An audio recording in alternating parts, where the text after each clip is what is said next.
All right, people, it's time for a new introduction because I would like to introduce all of you to our website, which is www.tftn-podcast.com. And you maybe ask yourself, why the fuck should I go there when I listen to the podcast?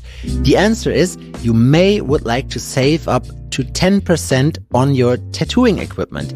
We got a lot of powerful partners there. For example, Killer Ink, for example, Cheyenne Professional Tattoo Supply, and you get everywhere 10% off, mostly your first purchase, or in Cheyenne's case, on every purchase you do there. So it's definitely worth a try.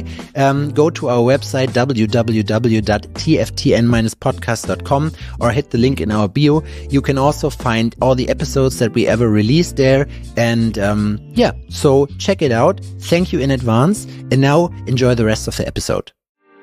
And I was just very lucky that he had a liking in me when I came in, and I asked him, and he said that my work sucks, but I seem to be a nice guy. And I was like, yeah, that's cool. So I was just, in the end, it comes down to luck. I was just very lucky to be getting the opportunity to work in that shop.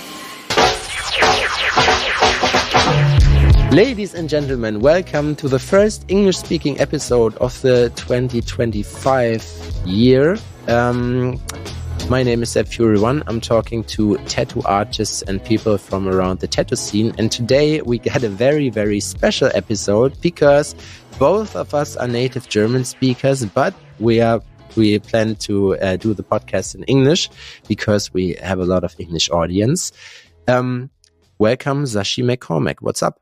Hello, how are you? I'm fine. How are you? It's a bit early. It is very early. Yeah. Too early for me. Yeah, really. I mean, like you offered, I was asking you, okay, when should we start to record? And you were like, okay, 8:30, 9:30 it is, right? Yeah. And so you're usually not the early person? No, well, I usually start at 10 o'clock in the morning, and I get up around 9:15. I'm usually like 5 minutes late when I come to work. The usual stuff. I know. I'm always late. Everybody knows this. And but I'm trying to keep it like 5-10 minutes late usually when I come to work. But this morning I had to get up because I have to kind of wake up before I talk. So I had to take a shower and stuff like this so I can actually have a normal conversation with somebody, you know. So I had to get up earlier than this podcast is to kind of get into the right mindset. Yeah, that's a very good idea to do it like that. And so can you please tell the audience, like introduce yourself, who you are, what you're doing? Well, my name is Saschi McCormack. I work in beautiful Frankenthal, which is near Mannheim. It's kind of like 40 minutes away from Frankfurt. I have a shop there called Black Lives Matter Tattoo, and I work with 5 other artists in the shop. And and I have this shop now in Germany around 6 years, I think. And before I started my career working over in Ireland in Dublin for pretty much my whole career before that. Crazy. How long have you been tattooing? I've been tattooing now, like I always say, professional since 2009. But I think I started kind of as I did like a traditional apprenticeship while cleaning the shop and just hanging out studios. I think around 20 years I'm hanging around studios, but crazy. I professionally started tattooing in 2009. That's kind of when I started my like portfolio, and I was kind of getting more and more into it, you know? Okay, crazy. But how come, like, first and foremost, we just talked about this before. So can you please explain, like, your shop is called Black Lives Matter. So how come? It's kind of like a saying in tattooing from back in the days. I grew up with it in tattoo shops, like bold will hold, Black Lives Matter, because the lines are very important in tattooing. And because I tattoo traditional style, the lines are the skeleton of the actual tattoo, as you know yourself doing lettering, you know. Yeah. And in my whole career, I noticed that when I was trying to do realism style, it needs a lot of contrast to work, or you need lines on the outside for it to hold. And because I knew that saying for a long time, I decided in calling the shop that, because it reflects how I work it just reflects how I work, really. And you're doing like pretty much both like traditional stuff, really, really nice, really clean. So I know what you mean, but isn't it like a bit controversial? Like, have you had any issues with it so far? Well, I have had issues with it because people think that it has something to do with the movement in America, which it didn't. It has no because it's it's two very separate things, which I think, anyways, because the one movement in America that people know what I'm talking about is a very good movement, and I support that movement. And the thing why I called the shop that the reason I called it like that was because of how I work, pretty much. And two of those things have nothing in common. Yeah, nowadays, like, you have to be very careful about stuff. And so this is why I was asking. So I was wondering, like, you said that you spent your career, or you started your career in Dublin. Yes. But you're native German, right? Well, my father is from Germany and my mother is from Ireland. So okay.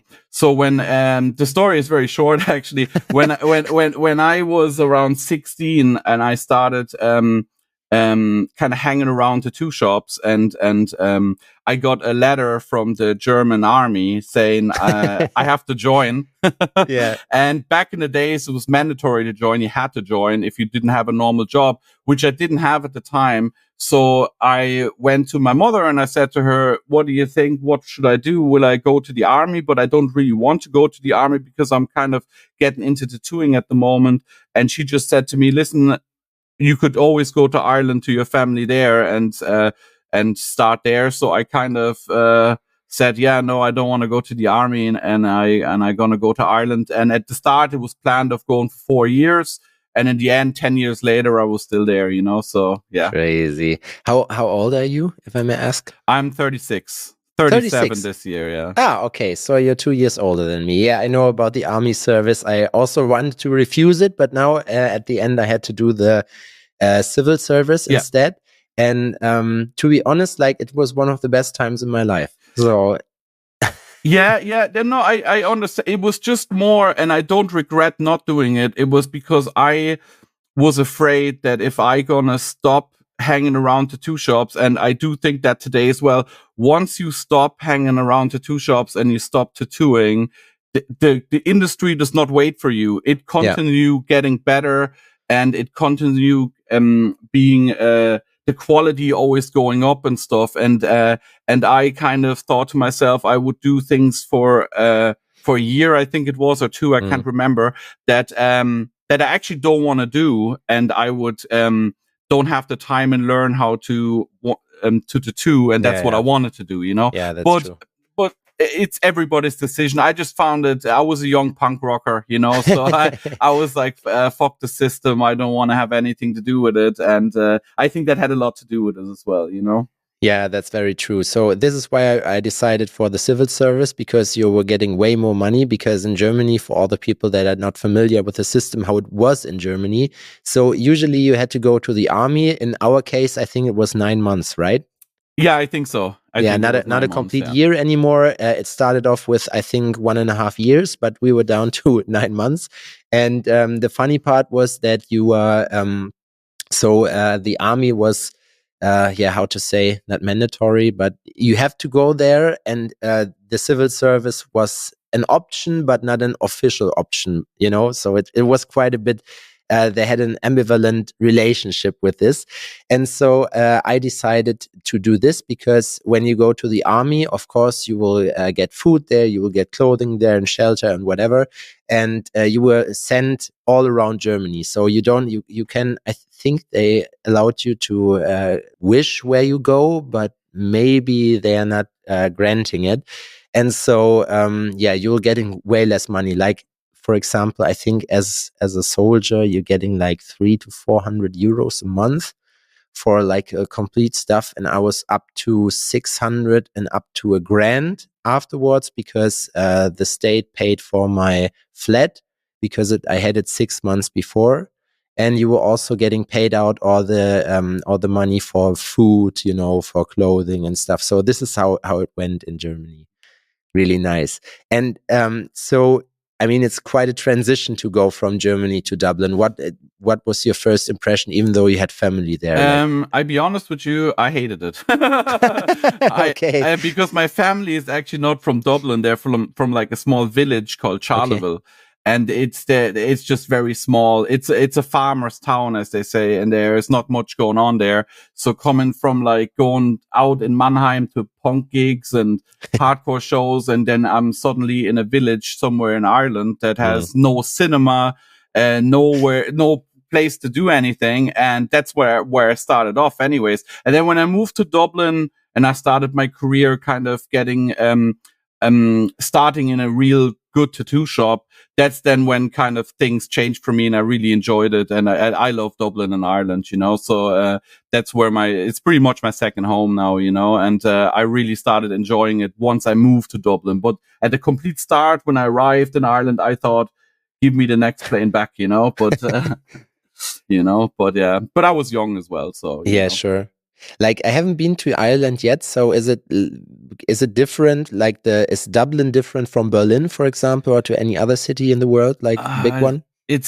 I worked in Berlin as well, and so I can say I can give a good comparison. I think every big city has its ups and downs, and the thing that Dublin has going for itself is the people of Dublin. The people of Dublin are really, really nice, and they're very, very welcoming, to foreigners that come over there. So that's the thing that I really always enjoyed, was the people in Dublin. And that's the thing I miss nowadays as well, is I always say, like, Dublin people, or Irish people in general, are one of the nicest people in the world. So, so that's the difference between Berlin. I worked in Berlin and Neukölln, in Rose of No Man's Land. And then I worked, really? Yeah. And then I worked in Dublin, in the city center. So of course it's a bit different in the culture and stuff. I love Berlin as well, but it's just different, Yeah. So I tell all the foreigners who are coming to Germany that in Germany there's two religions. There's the first religion, which is Hamburg, and the second religion, which is Berlin, and both of them don't mix, Yeah. And I'm more team Hamburg, to be honest. Like, Berlin for me is too dirty. It reminds me of Hagen, where I'm coming from, so it's just a big city. Yeah, it is. I think all the big cities are very similar, and that's why as well, when I worked in Dublin for that long and I moved back to Germany, I didn't want to move to Berlin or something. I wanted to go to like where I'm actually from, which is Frankenthal, and it's a small, nice city, and it's just very different than Berlin. It's just a small city, which reminds me more of, let's say, I wouldn't say it reminds me of Ireland, but it's definitely more family orientated. Let's just say it that way, I mean, also, like, when you grew up there, you have friends there, you're kind of like settled there. Yeah. And I think it's a pretty good idea. So, and how did the relationship, or not the relationship, but the apprenticeship go? So you just went to an ordinary shop there, to a shop that you liked, and then you just showed off your portfolio, or how does it work in Ireland? Or do you need to get drunk and beat the boss before you can? No, so what it was is I worked in Germany as well. As I said before, I moved to Ireland, but I was kind of trying to, how would I say this? I was kind of trying to do it myself, but then I noticed that my drawing skills are not there, and I have no idea how to pull a straight line, So when I moved to Ireland, I started in like little sort of little shops in around where Charleville is, and I noticed that my work wasn't going anywhere. It wasn't getting any better. So when I moved to Dublin, I knew there was one shop I really want to work in, and it was called Colorworks. And the owner's name is Darren Brothers, who I pretty much, as they say, you should never, you always remember where you come from. And with Darren, he got me under his wing. He specializes in Japanese kind of European work, which I really like. And for him, he was just amazing. And I walked into the shop and I said, listen, is there any chance that I can work here? He looked at my portfolio and he said, absolutely not. Your work is shit, man, which it was, he was just honest. And he said to me, your work is terrible. But he said to me, if you want, you can practice on your own people. So you get your own people in, and I help you get better. And that's what I've done then I think I worked there for literally 8 years or something. And I was under Darren's wing the whole time. And I'm very thankful and grateful for the opportunity, because I would not be doing this podcast, or I wouldn't be working every day in my own shop if it wouldn't be for him. And yeah, he's a great guy and a great mentor. He pretty much mentored the best traditional and non-traditional artists as well in Ireland, I think. And I was just very lucky that he had a liking in me when I came in, and I asked him, and he said that my work sucks, but I seem to be a nice guy. And I was like, yeah, that's cool. So I was just, in the end, it comes down to luck. I was just very lucky to be getting the opportunity to work in that shop, because that shop is amazing. So. Yeah, I think so. So shout out to Darren. Yeah. But I would want to say, like, this is pretty uncommon, that somebody steps into the shop and be like, yeah, your work fucking sucks, but you can work here, work here with your own people, and you can go here and practice. Yeah. Yeah. Do you have any apprentices? I had an apprentice, but he's not an apprentice anymore now. I can do a shout out to him. His name is Owen Carberry. He's actually my wife's cousin. Oh, okay. Which I had no other chance to show him how to do, because he's family, And but he is to be honest, I think it's crazy how nowadays people get good so fast, man. Yeah. And this guy, like when I started work and working in the tattoo industry, my stuff took a very, very, very long time to kind of evolve to anything. And this guy tattoos for 2 years. I showed him everything I could, and his work is coming very close to my work now. And I'm thinking, shit, man, it took me 20 years to get here. This guy's tattooing 2 years, man. What the hell is going on? But I think it's cool, because if you have an apprentice, you want your apprentice to be better than yourself. Yeah, sure. And I feel like if you don't want that, then you shouldn't have an apprentice. I want the people that I train to be better than me. So I can see him getting to the stage now where if you give him a couple of more years, he's gonna be way better than me. So, which I want, So yeah, but he's not an apprentice anymore now, man. He does awesome shit. Really cool, man. Yeah. So this is also something like with the apprentices, like when you see the fire in them, and it's also like, for me, it's something that I really like when I see the people are dedicated to it, Yeah. So this is the thing that most of the ones who are who try to sign up for an apprenticeship, most of the people there really lack dedication. And we had it in the last podcast, like dedication is the non plus ultra in the tattoo game. So if you get to know somebody who's dedicated, even though his work is shit, it's something very different. Also, the openness of the tattoo artist. If people are coming over who say, I just want to be famous, I just want to be somebody they are talking about at parties or talking to and asking about tattoos and stuff, all this lifestyle shit, then you're in the wrong place. So you have to have love for the art. This is the most important thing. And then when people recognize that you are one of them, they will also open up and give you, most of the people, and give you anything you want. Yeah.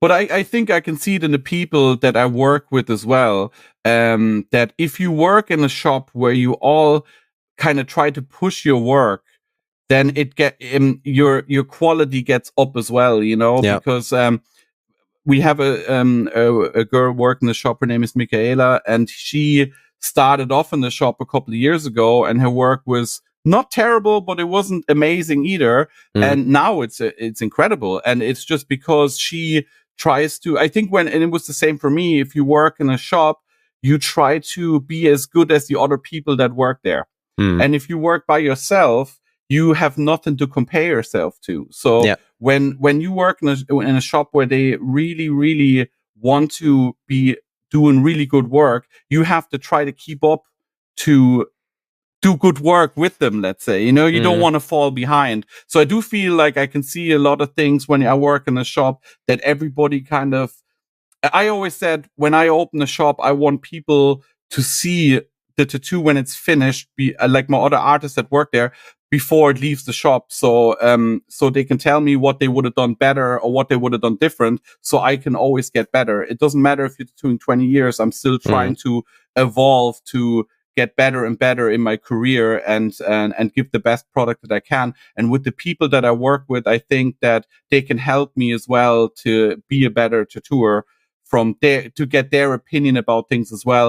I never want to work in a shop where the stuff just leaves and then a guy would tell me like, oh, what did you tattoo today? I want them to see what I'm doing so they can tell me what they would have done different to get better, you know? Yeah, and also settle the expectations, you know, like okay, this is the line, here we need to go. For me, I think in our shop it's the same. Like, this is something that I missed when I was working all by myself, that you don't have this, not ambition, but this aura around yourself, you know, because when the shop is completely packed, we have like 7 workstations there. And if the workstations are completely full, you can just feel the vibe, you know, 100%. everybody wants to try to do his or her best. And this is just something that is really pretty much inspiring, and also something that I recognized of many tattoo studios who are pretty good. For example, like my favorite example is Corpse Painter Tattoo in Munich. Yeah. Like Julian Basti and the others, they are also all the time they are roasting each other, you know, not because to roast them, but here, why don't you do this better and that better? And I mean, all of them, everybody who works there is like world-class tattoo artists. And most of the people are not used anymore to criticism, you know, at a certain stage when you come off apprenticeship and you're probably working like 6 to 7 years, you're not used that somebody criticize your work like you do it with some beginners, you know, like, okay, this is shit. Nobody would dare to do this, but this is actually pretty much important. So if you're doing shit, people need to call it shit. Yeah. I think it's just helping each other out, because if you work in a team, in a studio, I think that you want the studio to be doing well. And nowadays, anyway, with so many competition and every studio has amazing artists, you're trying to keep up the work for the shop pretty much to succeed, you know. And I think that you can help each other out when you're working in a team, to just push yourself to get better with criticism as well. You kind of have to take the criticism too, you know, which I do too. If I do something where I think afterwards it wasn't my best work, I can definitely stand up to it and be like, yeah, I need to get this down better, you know. So and we're a street shop pretty much, so we tattoo everything, and if you tattoo everything, you need to give 100% to everything, you know? Yeah, true. So you are also doing everything, or do you completely focus on traditional tattoos? That's a good question, because I do everything, but most of the people that want to get tattooed by me want traditional, but I have no problem banging out some tribal, I always say tribals are back, man. Yeah, I do tribals as well, man. I do Maori tribals or whatever. It's a street shop. So if somebody comes in, they want a little name on their wrist, I do it. And if they want the full traditional back piece, I do it. So it's, and I think as well, I thought about this the last while, and I think that those are the shops, I think, hopefully, that will survive this whole recession tattooing thing, because I never sent a customer away and said, I'm not tattooing you, you know? Yeah. So I feel like nowadays as well, you kind of have to be open to everything, because that's the only way to surviving pretty much, because there's so many tattoo shops, there's so many people that are amazing at the moment. So if you I haven't heard from anybody turning customers away. Maybe 10 years ago, but now if somebody comes in, they want something, you do it. You know what I mean? Yeah, of course. Yeah. For us, like we have more specialized requests. So if somebody comes in and he wants, like, let's say a tribal, we have specialists for this, we have specialists for that. So we're also not sending anybody away. It's just we maybe like I'm lacking words. It's too early. But we maybe like telling them, okay, I know an artist who's perfect for you, but he's not working here, or he's just coming over for guests. He's probably working in Berlin or whatever. So we send the people there so that the clients get 100%, you know, the stuff they want. Yeah, I do agree on that. I do think like all the people that I work with are pretty much all good all-rounders. You know what I mean? Like I have a guy, his name is Stefan, and he does all freehand stuff, but he can freehand a full tribal arm, or he can freehand a whole realism skull arm, you know? And then I have Owen, my apprentice, he does traditional like me, but then if you go to him and you say, hey man, I want a little lettering on my wrist, he'll do it. And then I have two girls, Michaela and Denise, and they are amazing as well. And if you go to them and you want a little tribal or a name, they'll do that too. So I think that if you can give 100% in what you do, then I think it's good. But if somebody comes in and it's out of your wheelhouse and you know you can't do it, like for me, it'll be like portraiture or anything kind of hyper realism. I just wouldn't touch, because it's as we said before with the bold lines, if I can put no lines in, I can't do it, Yeah, that's true. So I'd send them to somewhere else, to another realism artist or something. But apart from realism, we pretty much do everything, And now, some advertising. Are you tired of using equipment that just doesn't cut it? Upgrade to Cheyenne professional tattoo equipment today. It's made in Germany, it's made in Berlin, and with the wireless Solnova unlimited tattoo machine, you'll have the freedom to create incredible designs without any pesky cords getting in the way. And let's just skip to the best part, because kids, I have a small deal for you. Use the discount code TAILS10 to get 10% off your first purchase of CheyenneTattoo.com. That's 10% off the entire purchase. For example, if you want to buy some new machines, some new cartridges, 10% saves a lot of money.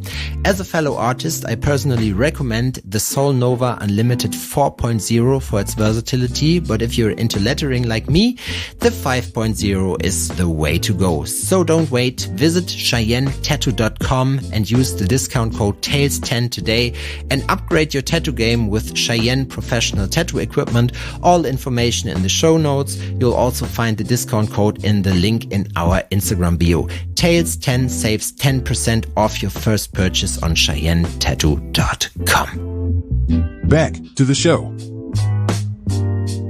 Was it hard to establish like traditional tattoos in your area? Because like I figured that in Germany in general, like for example in the Ruhrgebiet, you will get a lot of neo-traditional stuff. Eastern Germany is more the Maori realism kind of stuff, So and how was it in your area? Because you have a lot of good traditional artists there. It's very true. There's a lot of really good ones, man. I think this area here is one of the best actually to get like that old school traditional, the Americana traditional. I think this is a very good area. I think for me it was more like I always relied on a girl comes in and she wants to get a butterfly, and you do a small butterfly on her wrist. And she becomes kind of, I'm going to look at Saschi's work a bit more because I got a little butterfly. And then she would see my, my tattoos even out on the street or on Instagram or wherever. And she would see that I do traditional and be like, you know what? The next one I'll do is going to be a traditional rose. And then you do a traditional rose on her, and then it kind of continues. So I always say the ones that get little names of their daughters or of their husbands today are the ones that get traditional sleeves tomorrow, So that's what, and need to cover up everything. So I think that it's just pretty much just being nice to people, doing good work. And then if you promote kind of your style, as you know yourself, because you do amazing lettering, and thank you so much. People come to you for lettering because they see fuck, this guy is amazing at lettering, So it's similar. I think that people see the stuff, and then over time, I think if they like you as a person and they like the quality that you do in tattoos, they eventually probably get something traditional too, or if, in your case, lettering. Yeah, that's very true. So you need to hook up the people at first with a single project. Like I once had a client who was there pretty regularly. We started off with a little, let's say, not the coolest design on the forearm, like lettering. It was in Greek letters, and we ended up almost doing both of his arms, that was the time when I also did realistic and stuff. And so this is just amazing. So to hook the people in, because most of the tattooers don't know that the clients don't care about the tattoo industry, about the tattooing as an art form. They just want a cool tattoo. So you're the one who needs to hook the people up and say, yeah, okay, you may scratch the surface here, but if you go a little bit deeper, there's so much cool stuff to do. Yeah, 100%. I do think so too. I think everybody kind of, even myself, when I started off getting tattoos, I didn't get traditional. I got this 90s kind of new school stuff, you know? Yeah. That is cool because you cannot get that stuff anymore nowadays, you know? That's true. So it looks like it's 90s kind of new school, you know? And that style is I don't think I've seen anything like that since the 90s pretty much, and which I really like. And then I kind of got to, I'm gonna get a bit of lettering there, or I get this there, and then I got into traditional by working with the people that I did, you know. So I think like everybody's pretty much doesn't start off exactly in the style probably that they really like, and they want to let's say they evolve to what they want to get later on, you know. But I think it's the same with tattoo artists, because like, have you started off with traditional stuff, or was it like, no? No, I started off with shit. Okay. I started doing everything, but terribly. Yeah. But didn't you have like a signature style before? Like maybe not a signature style, but was it also always like the traditional direction? Or was it like, for example, something maybe you should had done mandalas before, you know, something like that? Yeah.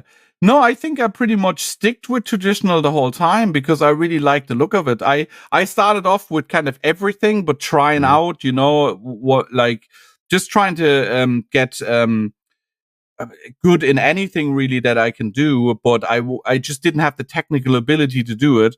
And then once I started in Colorworks in Ireland and working with Darren and seeing kind of the quality that they do, and then I was into traditional, I pretty much took the way that the approach that he was doing his Japanese with a lot of line work, a lot of color blending, which was super hard to learn, a lot of black and gray, and then I used that in my style pretty much. So I pretty much copied everything that he done and just took my drawings, and that's, thank God, kind of worked for the way that I knew how to pull lines then and do all the rest of the stuff, you know. Yeah, I think this is really important also, to find something and just to replicate. And then once you figured how this goes, then you can do your own style with it, you know? Yeah. This is something very, very much important. So I'm interested in, do the clients differ like in Dublin than in Germany? Like, is it a completely different clientele? That's a very good question, actually. They do very much, actually, because I love all clients. If they were here or in Dublin, I love them all. I have the best clients in the world, pretty much, that let me do the stuff I love doing on them, you know. And I feel like in Dublin, most of the people that I tattooed got stuff in color. It was all a big sort of bright traditional color pieces, and only a handful of black and gray. So my kind of black traditional was fairly much lacking when I was working in Dublin, because I was only doing color.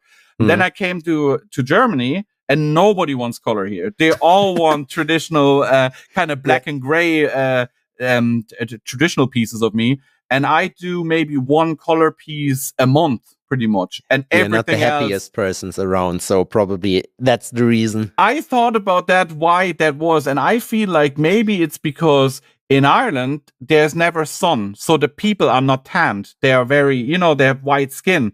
So when you do color traditional on them, they pop. They look amazing. And because in Germany we get sun here and people are a bit tanned, I do think that for tanned skin, black traditional is better, you know? So I think that might have something to do with it. Or they just like black traditional here more than color traditional, you know? Yeah, probably. So is it really that the weather is so much? I mean, I know it from the United Kingdom that the weather sometimes is really shit. I experienced the worst rain in London I've ever seen before. But like, is it worse in Ireland? Like, I'd say it'd be the same. It's just 90% rain and then 10% sunshine. The only thing I will say is that, and everybody knows this that's listening to this, that's been to Ireland, if Ireland is sunny, which happens not very often, but if it is a sunny day out in Ireland, it's the most beautiful country in the world, pretty much. Maybe after New Zealand or something, or maybe on the same level as New Zealand. But when it's sunny in Ireland, it's the best country that you can be in, you know, because it's just the people, and you go into a pub and you have a drink there, and you sit outside and the sun is shining, and you get the fresh wind from the ocean and stuff. It's amazing. It's amazing. Have you been to New Zealand yet? No. I actually, that's not a thing. I don't really travel anymore because I'm afraid of flying. Yeah, me too. So I don't like anything. I can go by car. I go. But anywhere where I'd have to go on an airplane, I decide not to go. Oh, really? Okay, yeah. so that worse. Yeah. I'd say it's a phobia at that stage, for flying. Pretty much at the start of my career, I always didn't like flying, but I still done it. And now I'm at the point where I wouldn't want to go anywhere near a plane. Crazy. But how come? Like, was there a certain situation or just a development? No, it just happened pretty much. I think it may be some sort of phobia where people suddenly get afraid of dogs. There's no real reason. They've seen a dog and they suddenly get afraid, and then they keep that kind of anxiousness towards dogs. And that's kind of, I don't know, maybe subconscious. I had an issue with planes, and then it just developed into this that I really don't like planes. Yeah, I know the feeling because it was the same for me, but it actually got better. Like there's times, of course, like when you go to conventions and stuff where you fly, like I fly pretty frequently, but for me, it was also, I hate it.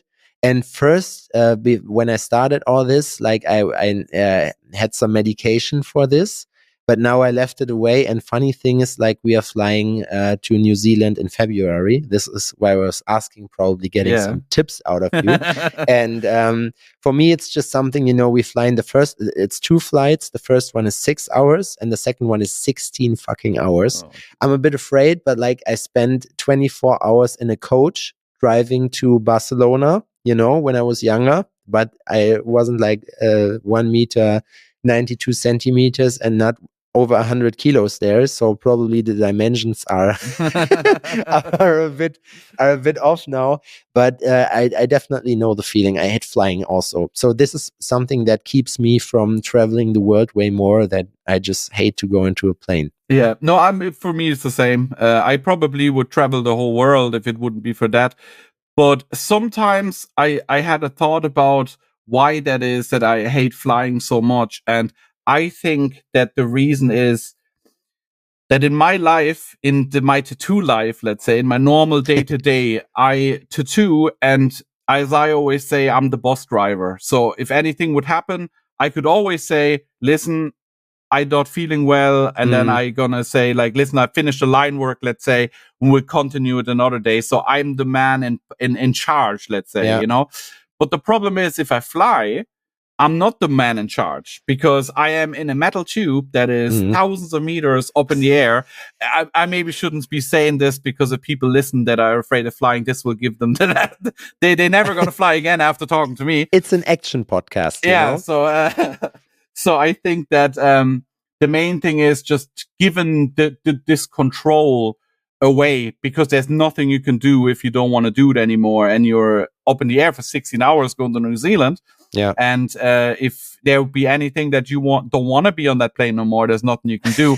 And that just frightens me. Let's just say it this way. I don't like that I do not have control over the situation, Yeah. So this is for most people, this is the reason why they are afraid of flying. But to be honest, like, it's the same when you go by train or by car. Yeah, maybe not by car, like when you drive by yourself, but with many other transportation devices.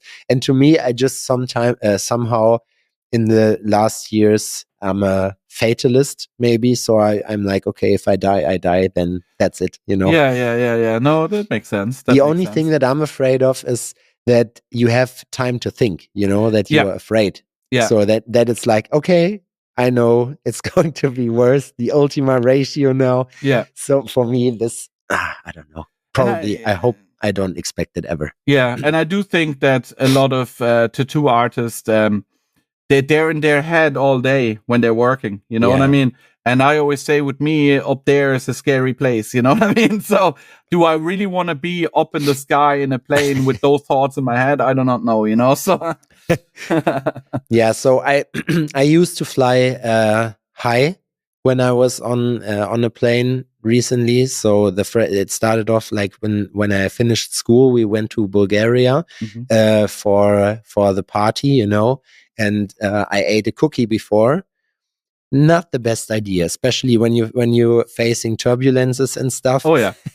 Oh yeah, that's that is a terrible idea, really. Yeah. But now I'm kind of enjoy it. So it depends. But I don't want to advertise for anything. You need to know what's best for yourself. That's by true. yourself. I'm really excited about the Irish cuisine. Do you miss something in Germany? Like what's the favorite dish? Because I don't have any idea what there is in Ireland to eat. Well, in Ireland they have, which is funny. There's a lot of spars. Mm-hmm. There's spar shop as they had in Germany a long time ago, and they do chicken fillet rolls that are delicious. And they, it's just they do a lot of stuff in the Irish way, as they say, but the Irish like roast on a Sunday is lovely with ham and turkey. It's beautiful. Oh, yes. And shepherd's pie and all this is beautiful. And most of the people, like myself, I used to go to the pubs to eat there as well.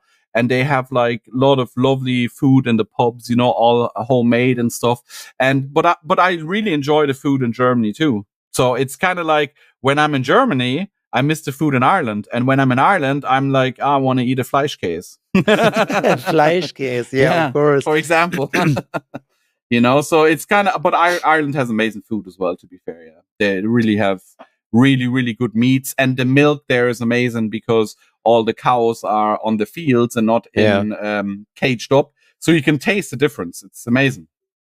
Yeah, so I mean, in Germany, this is like a quality sign when it says it's made out of Irish milk. Yeah, yeah. Or Irish butter as well. You know, Irish butter. Yeah. now I'm pretty much hungry. Yeah. So this is something like whenever I go to a different place, this is something that draws my attention the most. You know, like food. Yeah, it's just the food is good. Like to have good food there, and especially like in a place where I haven't been before. And in Ireland, as you mentioned before, there's like the pub culture. Yeah.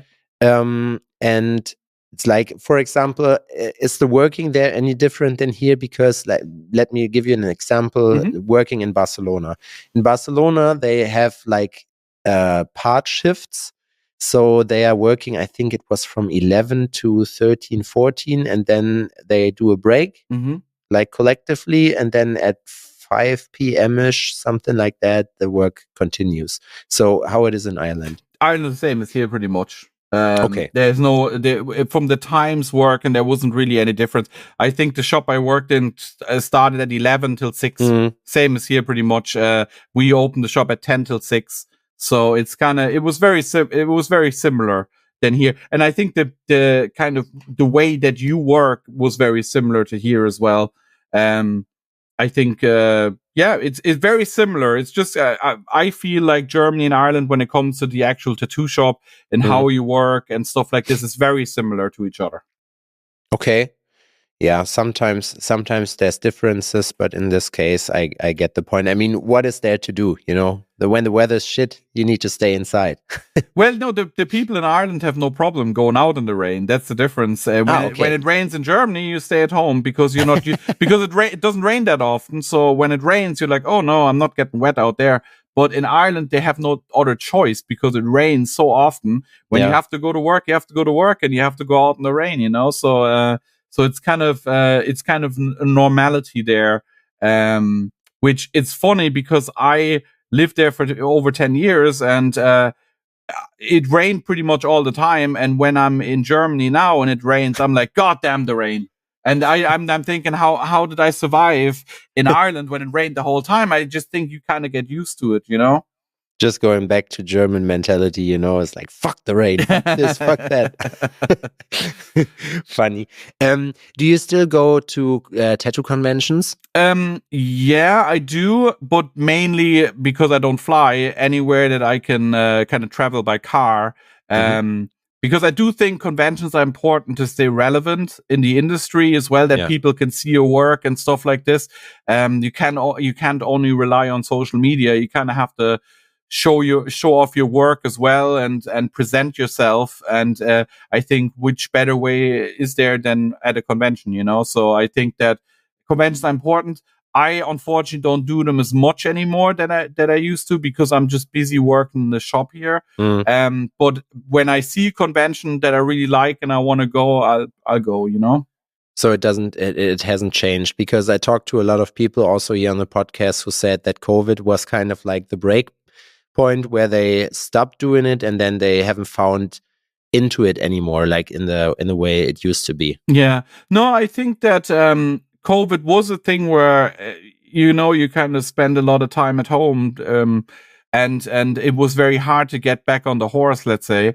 But I think when COVID was finished, I kind of thought to myself, God damn, I need to do something now again for my career, because I wasn't doing anything for God knows how long. So the first thing I done is I went with Cheyenne to the Dortmund convention, and I actually saw you there at the stall across from me doing the old lettering on the fingers. Yeah. So I was wondering, like, okay, and we met in Dortmund. Yeah. I don't remember, but it was like, was it COVID when we got called out? Was it there? Oh, I can't remember. The only thing I know is they texted me saying, "Do you want to do Dortmund?" And I was just like, "Yeah, I'll do Dortmund." And that was the first convention I done after COVID, was the Dortmund one. Oh, really? Yeah. Okay, crazy. And I kind of thought I might as well to go to a big convention, and which that was the first time I worked with Cheyenne, so I was like, "Yeah, I'll do that." And I went and I had a really good time, you know. So. Yeah, so this is really one of the perks with being sponsored, that you can go just on the tattoo conventions and you get your booth there. And you meeting a lot of nice people, the Cheyenne team. They have so many cool tattooed nice artists there. A cool tattooed for cool tattooed. Oh man. No, they really have a lot of amazing artists there, and also like the same with you, you know. For example, we met once, and then just on the internet, and it just feels like talking to a buddy, you know, that you know for 10 years, you know? Yeah. No, it's true. And I think that most of, like, I can just speak for Cheyenne now, what I think that they, before they sponsored me, I pretty much had like, what would you say, like an interview with them to see if I would fit in the team. And I think that's very clever, because there's a lot of companies, they just sponsor anybody, and the guy could be the biggest arsehole. And they pretty much just sponsor people that they like their work and they're nice people. And that's why when I go to a convention that's with Cheyenne, for example, I know that the people that are there next to me are nice people. And I've only met nice people that got sponsored by Cheyenne, and they are all amazing. And they all are amazing in this certain style that they do, you know. I think in Dortmund I worked next to Kev Vegas and Andrea. Yeah, he's also really and nice Andreas, guy. You know, they're amazing. And I met Marcy, and there was just so many really, really good people. And I think if you want to stay, as I said, like relevant in the tattoo community, let's say, it's nice to meet new people, and as well to get better, you know. They're all amazing. If I could spend 2 days working with you, seeing the way you do lettering, I'll be like, that's cool, you know. And for me, with traditional, you know. Yeah, because I'm just interested in tattooing, you know, anything tattooing, even if it's lettering, I think it's amazing, and I just like to watch, you know. Yeah, definitely. For me, like, I needed to develop a certain taste for traditional tattoos, because, like, when I applied for an apprenticeship at Rockland Tattoo in Witten with Gunnar, he was telling me, I was working and had worked in 2 shops before, but he said, yeah, you know, you're kind of like a beginner, and you need to do an apprenticeship, a real one, then to do it. And then he was showing me his traditional stuff, and was like, yeah, what do you think? And I was like, dude, traditional, not my cup of tea, kind of, because like the wolf looks in 2 directions, you know. It looks like it has been kicked in the head, you know. And he was like, yeah, don't worry, you will develop a taste for it, because it's something, it looks very very easy, because the design itself is so simplistic. But when you do it, for example, I'm friends with Gordon Klaus from Black Tide in Bottrop, and he told me that he showed me how to paint, with brushes, like the spit shading stuff. So, and then he was like, yeah, just choose a flash here from my funny 70s flash set. And I was checking it out, and I was like, dude, this is fucking ugly. This is crazy.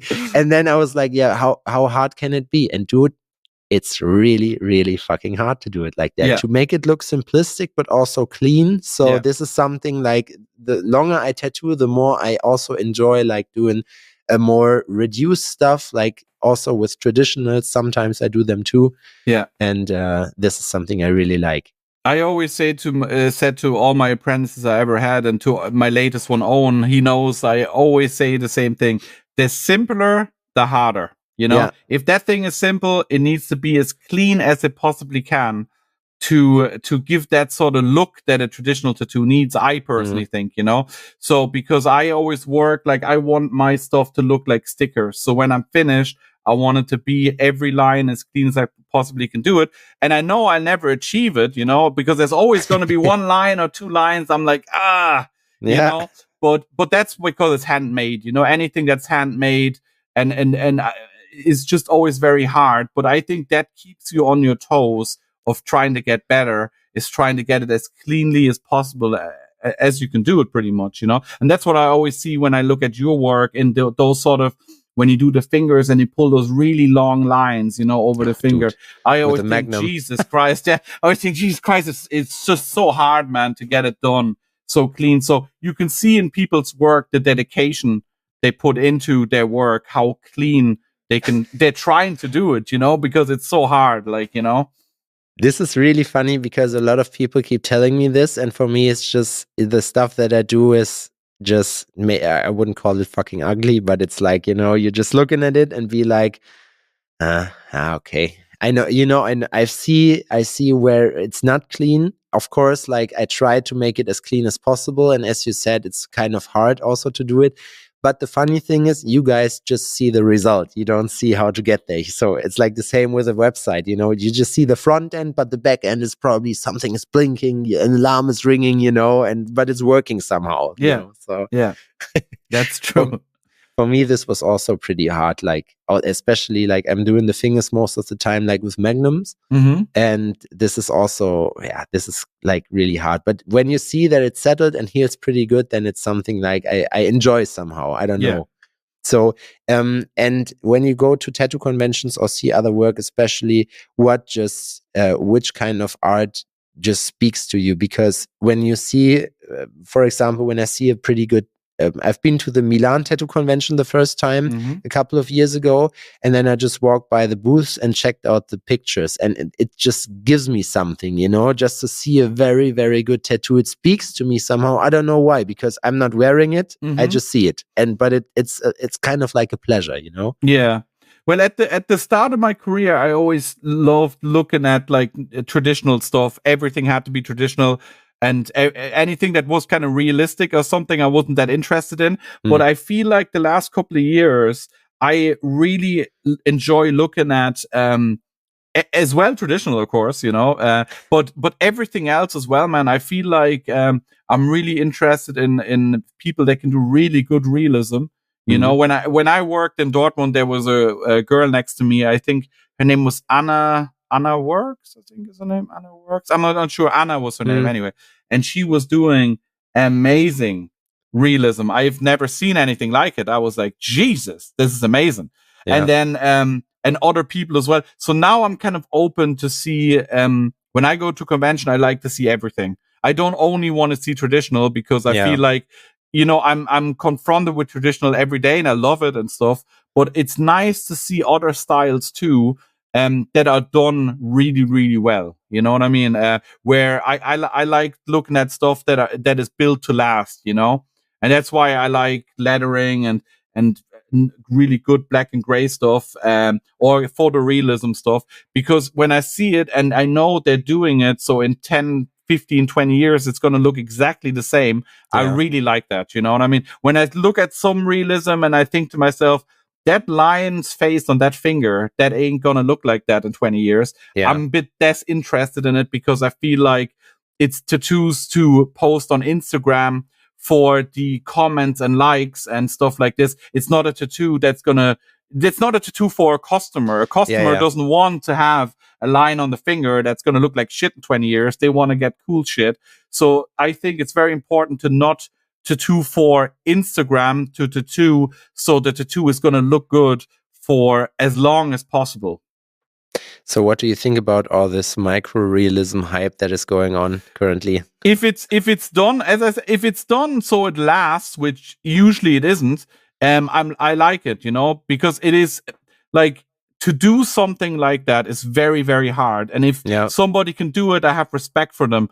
But it is a tattoo that comes with an expiry date, as I say, it definitely comes with an expiry date. It ain't gonna look like this when you go to Italy on holidays for 6 times. It ain't gonna look like that no more, So I feel, and that's the thing that always drew me to the styles that I'm interested in, and as well as your lettering. I always like to see stuff healed, and you put up fingers and you're going to put up a picture of it being healed. And I think that's very interesting, because you could do a nice finger tattoo and you can promote it online and people are like, oh, this stuff looks amazing. But what does it look like in 5 years? And I'm always interested in that, Yeah, I think this is really important, a really important part also about fingers, because there's a lot of people doing fingers. But for me, like, this is like, I try to develop a first pass image, like that people know, okay, if I get my fingers done there, of course it's painful and stuff, but I just need to do it once and then we're done. Yeah. And like 90% it works. Yeah. And to be honest, like the same that you said with the fine line stuff, something is built to last, and some people are really incredible in doing this. Yeah. But it's not just their fault, because sometimes it's also the skin. And I would say it's like a 50% chance, because I've seen people that are also really much known in traditional for their single needle game. And I've seen stuff from them also on fingers, little portraits and stuff, which is amazing, even after a couple of years. But I've also seen stuff from them that is shit, Yeah, no, I mean, of course, there's also tattoos by me that look shit, to be honest. But like, this is something that you don't expect. And this is something, if people come to me and buy a tattoo from me, I want to give them the maximum quality possible. 100%. And I would avoid doing this because the risk is too high, Like, if you know what you're doing and you say, okay, we have 90% chance that it will look great afterwards, perfect. Then you're good to go. But the other ones, like if I say, okay, 50% chance, for example, I recently did some black fingertips, and I've seen them healed. Like Luke Ashley recently did some, which obviously seems to heal pretty well. Mine didn't. So this is something that I sometimes I'm curious in doing this kind of stuff, because you don't get experience if you don't do it. Exactly. But I'm also like a bit, I don't know, like I try to avoid to charge people for something that's not, even if I tell them, we have a 50% chance that it looks shit afterwards, like it's something, okay, you need to. Yeah. Well, you have to, I pretty much tattooed every area that there is on the body, I think. And I think that it's as well about kind of pushing yourself and trying out things to see how it's gonna last over time as well. Because I always say you can only judge how your work looks after how long you have been tattooing. So if you're tattooing 15 years, you can only judge how this tattoo is going to look like in 15 years, because you've seen the stuff in 15 years. So you kind of always try out new things, and then you're going to see how they last over time. Because it's funny when people are tattooing 2 years, let's say, and they say, oh, I tattooed this, I know how that's going to look and how this heals. And I'm like, well, you don't really, because if you're only tattooing 2 years, you can only judge how it's going to look like after 2 years and not after 15 years, So, and this is a thing that I always nowadays is still looking at my work that is, let's say, 10 years ago. And I see, and I notice if you use that sort of, let's say, back in the days, I used to like using like 14 round shaders and stuff. And I went away from them completely, because they look like 19, 20 round shaders now, and I'm trying to kind of go with my groupings of needles down a bit, because I know that they're going to get thicker over time. And I feel like the stuff I done 10 years ago, I did too thick. So that's the learning curve that I have from my work as well, is looking at things that are 10, 15 years old and seeing how they look now, and then getting the result to change to make my stuff now in 10 years look better than the ones that I done 15 years ago. Yeah, this is the mean part about tattooing. As you said, also when you try out new equipment and stuff, you can just tell like 5 years after this, like you can get a hint on how it may develop and look. And if you're unlucky, then it looks shit because the color is fucking shitty. Pretty much. So do you test around with your equipment, like you try to improve it? Yeah. Or is it like you have one thing and then you stick to it? For example, like I talked to Max Lalois a couple of episodes ago, and he was like, no, I'm trying to stick to what works for me. I'm not the experiment kind of guy. Yeah. I actually worked with Max before. He's a really nice guy. I really like him. And with me is my stuff is, I do like to experiment around a bit where I'm still comfortable, you know? Yeah, okay. I do like checking out, let's say, if there's, if Cheyenne brings out a new machine, I like to check it out. If they bring out different things, or, I do like to try around with colors as well, which I like and stuff. But I do find, like, when you're happy with the way things are going, then I think it'll be not very wise to change everything. So I only, so I tip my way there, kind of trying out a couple of new things.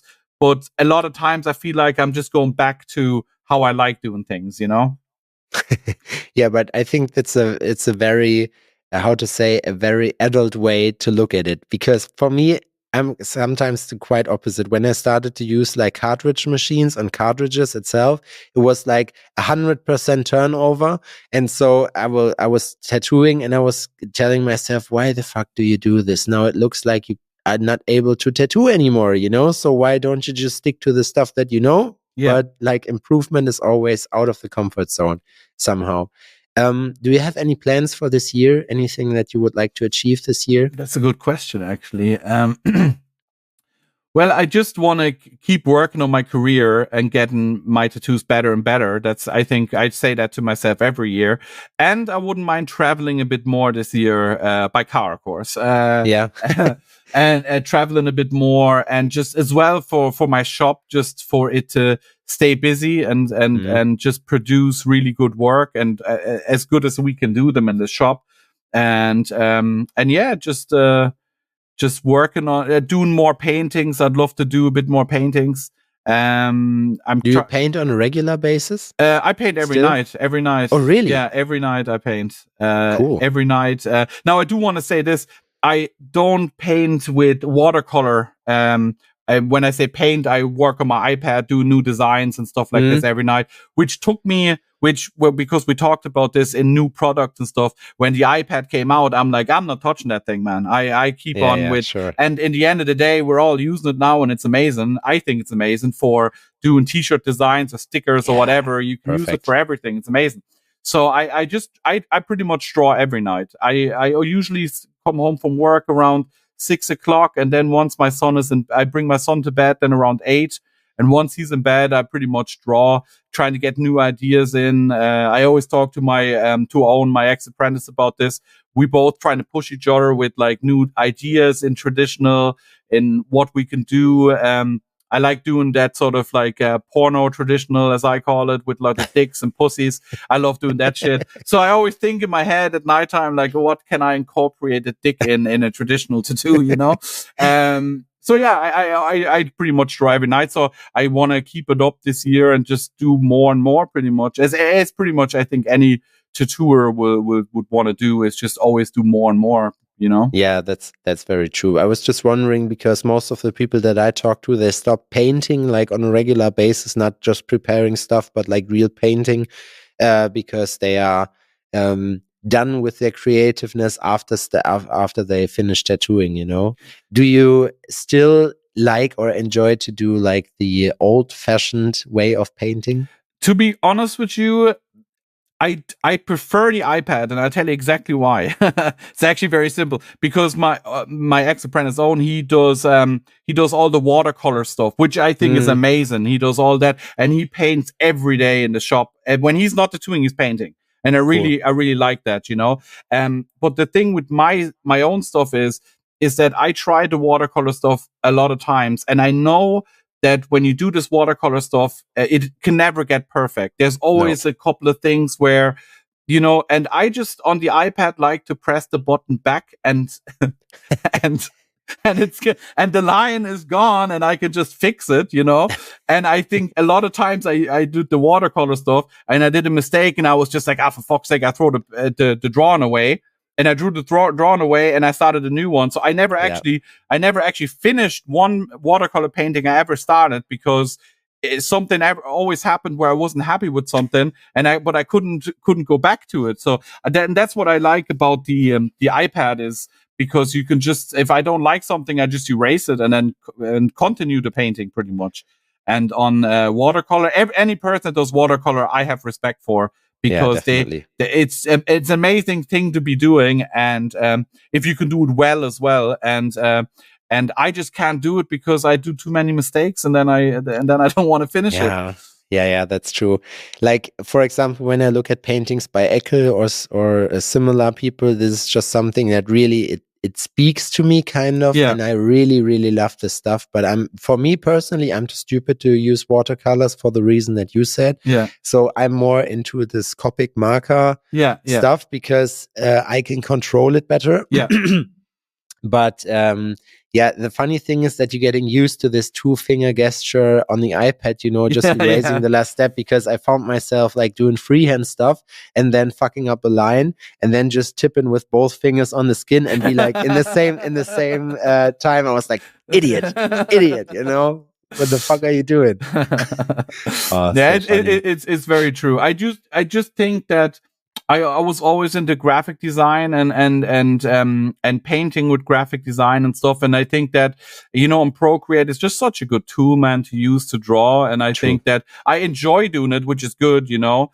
And when I used to do watercolor, my head would be exploding because I was so afraid of doing mistakes in them. Yeah. And Fabian Nitz actually in Berlin said to me once, shout out Fabian Nitz. He said to me once that a watercolor traditional painting is, the mistakes are the thing that makes it good, because it's handmade, so it has to have lines that are not perfect and stuff, because that's the look that you want to achieve. And with me, it's the same with my tattoos. I like the clean look. You know, there's some traditional artists, they like kind of that sort of very loose kind of look to their traditional. And with me, I just like that sticker look. Just for me, if I'd get tattooed, I probably would want to get tattooed by somebody doing the traditional looser stuff. But when I do my stuff, I like it to be more like sticker style, you know, that every line is perfect and stuff. And I just can't achieve that on the watercolor paper, you know. And I think that the people that do the watercolor, they're just maybe a bit looser than me, you know? Yeah, so this is also like kind of like a religious thing, you know, because I also know traditional artists or artists in general who say, okay, I need my work to be as clean as possible. And there are some people, like you said, that there are people that like the mistakes because it makes it more stylish. It gives it like soul. That's it. Yeah. And maybe my stuff doesn't have enough soul or something, but I try to do your shit is fucking cool. Yeah, really. I have different opinions about my own stuff, but I just try to do it as clean as possible, because I think that had something to do with my apprenticeship with Darren and in Dublin and stuff. That I just like that sort of look that he had on his Japanese work, where every scale in this dragon was perfect. You know, every line was perfect. He didn't leave a gap anywhere. He just done it where it just looks beautifully perfect. And I just wanted to achieve that same look on my traditional stuff I'm doing, where I'm very much kicking myself in the ass every day to do every line as perfect as I can, and the whips as good as I can do them. And I think that's the great thing about tattooing. That's why I love it after so long, is because you just try to be as good as you can, even that you will never be happy with your own. Like, I'll never happy with my own stuff, you know.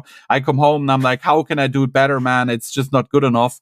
And I think this separates the good from the bad, because the bad people are always happy with their stuff and think they are the shit, you know. And the bad, I've never seen a single person who's good in tattooing who says, here, look at my stuff, I'm the shit. Yeah, you know? Yeah. I think and I said that, I think, a couple of weeks ago to a work colleague of mine.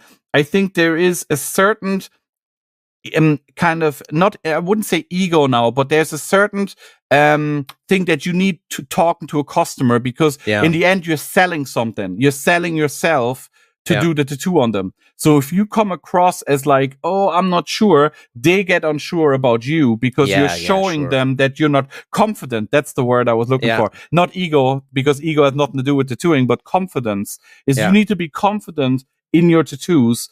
But that doesn't mean that after the tattoo is done, you can take it apart to try to get better, you know? Yeah. But you need to show your customer that you know what you're doing and you're confident. And then when you finish the tattoo and you go home and you look at it on your iPad or on your MacBook or whatever, on your phone, and then you zoom in and you really go and try to get better to do every line as good as. That's what I always learned from Darren. I used to go home back in the days, and we didn't really have good phones to take photos, so we used the normal sort of the little phone cameras, you know. And I used to go home, put it on my laptop, and I'd zoom right into the tattoo to get every line as good as I can, to see the lines that weren't good, to do them better next time, you know. Mm-hmm. Yeah, perfect. I need to have Darren on the podcast one day. Maybe you can do an introduction. Yeah. Well, yeah. He's an amazing tattooer. So yeah, that'd be cool. If you would like to do it. Yeah, for sure. Yeah. So we're already at the end of the podcast. Listen, it's been a wild ride, definitely. As you know, the guest always has the last word and can greet people and say, maybe you want to tell the people where they will find your Instagram or your shop, and also how to get an appointment with you. So the stage is yours. Yeah. So appointments with me is either over email or Instagram.